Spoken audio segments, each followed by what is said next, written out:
British राज के समय का एक मशहूर रियासत दरभंगा राज बिहार के कल्चर और सोसाइटी पर अपनी एक गहरी छाप छोड़ गया। खंडवाला डायनेस्टी के राजाओं ने इसे रूल किया और ये राज अपने प्रोग्रेसिव रूलर्स के लिए जाना जाता था, जिन्होंने एजुकेशन, म्यूजिक और पब्लिक वेलफेयर में बहुत योगदान दिया। दरभंगा के महाराजा सिर्फ एडमिनिस्ट्रेटर ही नहीं थे, बल्कि ऐसे विजनरी लोग थे जो समझते थे कि ये चीजें उनके लोगों की प्रोग्रेस के लिए कितनी इंपॉर्टेंट हैं। उनकी लेगेसी आज भी जनरेशंस को इंस्पायर करती है और सोसाइटी को बेहतर बनाने के उनके कमिटमेंट का प्रमाण है। दरभंगा राज एक के बाद एक महाराजाओं के राज में एनलाइटनमेंट और प्रोग्रेस का एक बीकन बनकर उभरा। वो समझते थे कि असली डेवलपमेंट लोगों को एजुकेशन के थ्रू एम्पावर करने, आर्ट्स को नर्चर करने और उनकी वेल बीइंग का ध्यान रखने से ही आती है। इस सेक्शन में हम दरभंगा राज के रिमार्केबल कॉन्ट्रीब्यूशंस के बारे में जानेंगे, खासकर महाराजा कामेश्वर सिंह और महाराजा रामेश्वर सिंह के इम्पैक्टफुल रेन पर फोकस करते हुए। बहुत दूरदर्शी राजा महाराजा कामेश्वर सिंह समझते थे कि प्रोग्रेस की एजुकेशन है। उन्होंने दरभंगा को लर्निंग का सेंटर बनाने का मिशन बना लिया। उनका सबसे सिग्निफिकेंट कंट्रीब्यूशन था 1960 में कामेश्वर सिंह दरभंगा संस्कृत यूनिवर्सिटी की स्थापना। संस्कृत भाषा और लिटरेचर की पढ़ाई के लिए डेडिकेटेड ये इंस्टीट्यूशन आज भी इंडिया में संस्कृत एजुकेशन का एक प्रीमियर सेंटर है। महाराजा कामेश्वर सिंह का विजन संस्कृत एजुकेशन से आगे तक जाता था। उन्होंने 1960 में दरभंगा में मिथिला यूनिवर्सिटी की स्थापना में भी इंपॉर्टेंट रोल प्ले किया।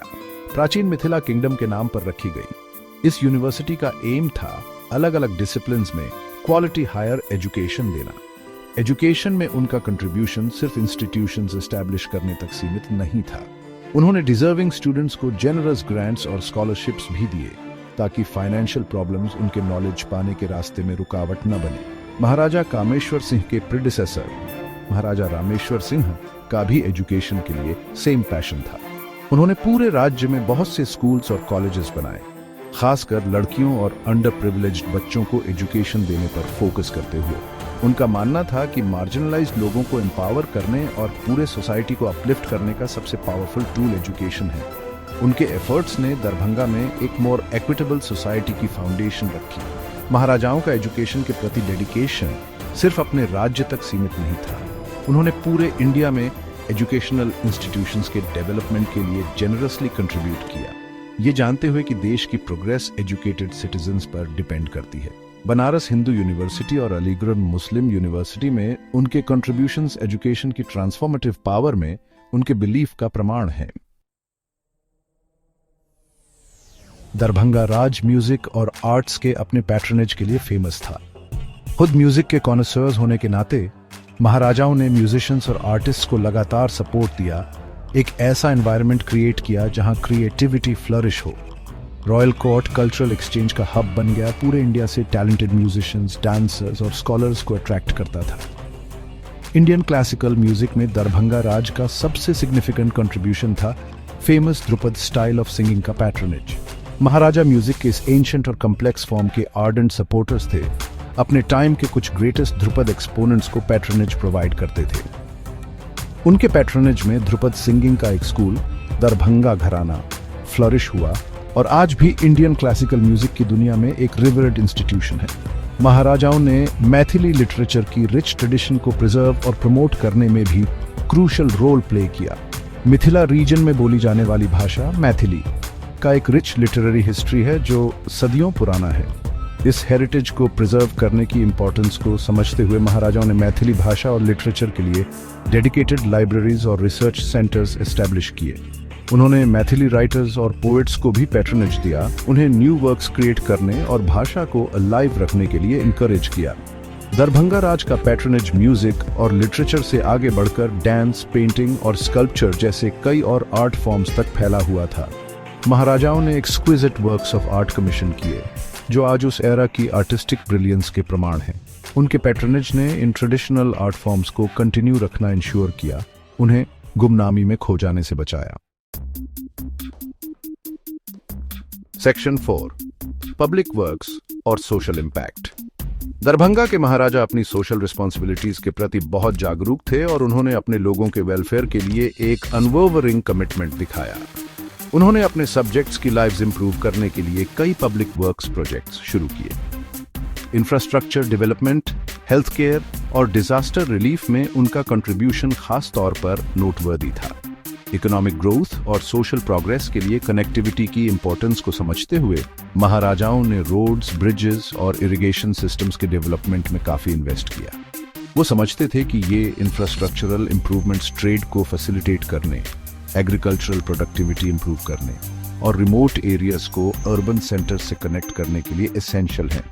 इन इनिशिएटिव्स ने न सिर्फ रीजन में प्रॉस्पेरिटी लाई बल्कि लोकल पॉपुलेशन के लिए एम्प्लॉयमेंट अपॉर्चुनिटीज भी जनरेट की।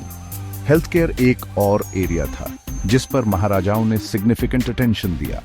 उन्होंने अपने पूरे राज्य में हॉस्पिटल्स और डिस्पेंसरीज एस्टैब्लिश किए, जिससे हेल्थ केयर सबसे रिमोट विलेजेस तक एक्सेसिबल हो गया। वो समझते थे कि स्टेट के ओवरऑल डेवलपमेंट के लिए एक हेल्थी पॉपुलेशन क्रूशल है। अपने सब्जेक्ट्स को क्वालिटी हेल्थ केयर प्रोवाइड करने के उनके एफर्ट्स कमेंडेबल थे, खासकर उस टाइम में जब हेल्थ केयर एक्सेस लिमिटेड था, स्पेशली पुअर लोगों के लिए। महाराजाओं ने नेचुरल कैलामिटीज के टाइम में भी रिमार्केबल कंपैशन दिखाया। चाहे फ्लड हो, फैमिन हो या एपिडेमिक हो, वो हमेशा रिलीफ एफर्ट्स में सबसे आगे रहे। अफेक्टेड पॉपुलेशन को फूड, शेल्टर और मेडिकल असिस्टेंस प्रोवाइड करते थे। ऐसे क्राइसिस के टाइम में उनके स्विफ्ट और कंपैशनेट रिस्पॉन्स ने उन्हें अपने लोगों का लव और रिस्पेक्ट दिलाया। वो समझते थे कि उनकी ड्यूटी उनके एडमिनिस्ट्रेटिव रोल्स से आगे जाती है। नीड के टाइम में अपने लोगों के साथ खड़ा रहना उनका मॉरल ऑब्लिगेशन था। सेक्शन 5, दरभंगा राज का स्थायी महत्व। दरभंगा राज की लेगेसी उसके फॉर्मर टेरिटरी की बाउंड्रीज से बहुत आगे तक फैली हुई है। महाराजाओं के कंट्रीब्यूशंस खासकर एजुकेशन, म्यूजिक और सोशल वेलफेयर के फील्ड्स में आज भी बिहार और उसके बाहर कल्चरल और सोशल लैंडस्केप पर प्रोफाउंड इंपैक्ट डालते हैं। महाराजाओं द्वारा एस्टैब्लिश किए गए एजुकेशनल इंस्टीट्यूशंस आज भी थ्राइव कर रहे हैं, जनरेशंस ऑफ स्कॉलर्स, प्रोफेशनल्स और लीडर्स प्रोड्यूस कर रहे हैं। इन इंस्टीट्यूशंस ने रीजन के इंटेलेक्चुअल और एकेडमिक लैंडस्केप को शेप करने में इंपॉर्टेंट रोल प्ले किया है। एजुकेशन पर एम्फेसिस, खासकर लड़कियों और अंडर प्रिविलेज्ड लोगों के लिए सोसाइटी पर एक ट्रांसफॉर्मेटिव इम्पैक्ट डाला है, इंडिविजुअल्स को एम्पावर किया है और सोशल मोबिलिटी को फॉस्टर किया है। म्यूजिक और आर्ट्स के लिए दरभंगा राज के पैट्रनेज ने इंडिया के रिच कल्चरल हेरिटेज को प्रिजर्व और प्रमोट करने में क्रूशल रोल प्ले किया। ध्रुपद सिंगिंग का दरभंगा घराना इंडियन क्लासिकल म्यूजिक में उनके कंट्रीब्यूशन का प्रमाण है।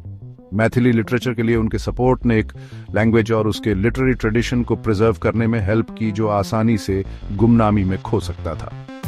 महाराजाओं द्वारा इकट्ठा किए गए आर्ट कलेक्शंस आज भी ऑ और वंडर इंस्पायर करते हैं, एक बायगॉन एरा की आर्टिस्टिक ब्रिलियंस की झलक दिखाते हैं। महाराजाओं द्वारा शुरू किए गए पब्लिक वर्क्स प्रोजेक्ट्स जैसे रोड्स, ब्रिजेस और इरिगेशन सिस्टम्स का कंस्ट्रक्शन ने रीजन के इकोनॉमिक डेवलपमेंट में क्रूशल रोल प्ले किया। इन इंफ्रास्ट्रक्चरल इंप्रूवमेंट्स ने ट्रेड को फैसिलिटेट किया, एग्रीकल्चरल प्रोडक्टिविटी को बूस्ट किया और रिमोट एरियाज को अर्बन सेंटर्स से कनेक्ट किया। हेल्थ केयर में उनके कंट्रीब्यूशंस हॉस्पिटल्स और डिस्पेंसरीज एस्टैब्लिश करके पॉपुलेशन की ओवरऑल हेल्थ और वेलबींग इंप्रूव की, खासकर अंडर प्रिविलेज्ड लोगों की जिनकी मेडिकल केयर तक लिमिटेड एक्सेस थी। दरभंगा के महाराजा सिर्फ रूलर ही नहीं बल्कि विजनरी थे, जो समझते थे कि असली प्रोग्रेस लोगों को एजुकेशन के थ्रू एम्पावर करने, आर्ट्स को नर्चर करने और उनकी वेलबींग का ध्यान रखने में है। उनकी लेगेसी आज भी जनरेशंस को इंस्पायर करती है, सोसाइटी को बेहतर बनाने के उनके कमिटमेंट का प्रमाण है। Section 6, conclusion. पत्थर पर उकेरी गई एक विरासत। दरभंगा राज इस बात का एक शाइनिंग एग्जाम्पल है कि कैसे एनलाइटेंड रूलर्स अपने लोगों की डेस्टिनी शेप कर सकते हैं। महाराजाओं ने अपनी विजनरी लीडरशिप के थ्रू दरभंगा को लर्निंग, कल्चर और सोशल प्रोग्रेस का सेंटर बना दिया। एजुकेशन, म्यूजिक और पब्लिक वेलफेयर में उनके कंट्रीब्यूशंस आज भी जनरेशंस को बेनिफिट कर रहे हैं। उनकी लेगेसी सिर्फ हिस्ट्री बुक्स में ही नहीं बल्कि सोसाइटी के फैब्रिक में एच्ड है। दरभंगा राज की कहानी सिर्फ मेमोरी लेन की एक नॉस्टैल्जिक ट्रिप नहीं है, इसमें आज के लीडर्स और पॉलिसी मेकर्स के लिए वैल्यूएबल लेसन्स हैं। ये एजुकेशन की ट्रांसफॉर्मेटिव पावर, कल्चरल हेरिटेज को प्रिजर्व करने की इंपॉर्टेंस और लोगों की सेवा करने के रूलर के मॉरल ऑब्लिगेशन को अंडरस्कोर करती है। जैसे जैसे हम आगे बढ़ते हैं, एनलाइटेंड लीडरशिप के ऐसे एग्जाम्पल्स से इंस्पिरेशन लेना और एक ऐसे सोसाइटी बिल्ड करने की कोशिश करना जरूरी है जो न सिर्फ मटेरियली प्रॉस्परस हो बल्कि कल्चरली रिच और सोशली जस्ट भी हो। दरभंगा राज की लेगेसी एक पोटेंट रिमाइंडर है कि असली लीडरशिप सिर्फ पावर विल्ड करने में नहीं, बल्कि लोगों को एम्पावर करने, उनके टैलेंट्स को नर्चर करने और एक जस्ट और इक्विटेबल सोसाइटी क्रिएट करने में है। दरभंगा के महाराजाओं ने अपने एक्शंस के थ्रू ये वर्च्यूज डेमोन्स्ट्रेट किए, एक ऐसी लेगेसी छोड़कर गए जो आज भी हमें इंस्पायर और गाइड करती है एक बेटर फ्यूचर की तरफ। हर जगह कुछ नया, कुछ अलग देखने को मिला। आप इनमें से कौन से स्थान पर जाना चाहेंगे, हमें कमेंट्स में बताएं। और हाँ, अगर आपको ये वीडियो पसंद आया हो तो इसे लाइक और शेयर जरूर करें। अगले वीडियो में हम आपके लिए एक और नया सफर लेकर आएंगे। तब तक के लिए नमस्कार।